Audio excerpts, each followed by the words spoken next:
Malaria is a serious infectious disease caused by Plasmodium parasites.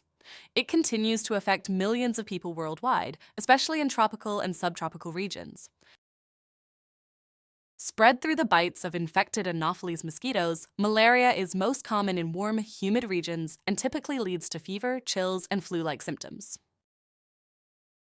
When an infected mosquito bites a person, parasites enter the bloodstream and travel to the liver. They multiply there, then re-enter the blood and infect red blood cells. This is when symptoms begin. Common symptoms of malaria include high fever, chills, sweating, headaches, dizziness, nausea, vomiting, muscle pain, and fatigue.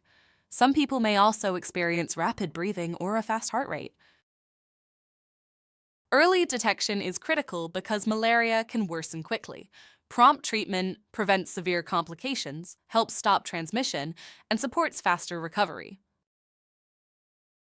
Malaria is mainly transmitted through mosquito bites, but it can also spread through blood transfusions, organ transplants, shared needles, or from mother to child during pregnancy.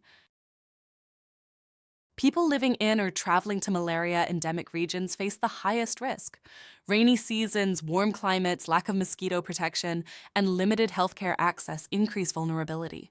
Young children, pregnant women, and older adults are especially at risk. Immunity to malaria depends on repeated exposure. When exposure stops, immunity fades. Children gradually develop partial immunity as they grow, but communities can lose protection when transmission decreases.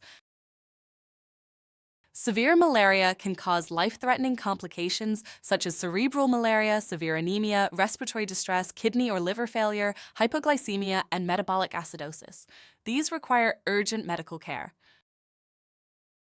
Malaria can be prevented by using insecticide-treated mosquito nets, indoor residual spraying, taking anti-malarial medication when recommended, removing standing water, and promoting community education.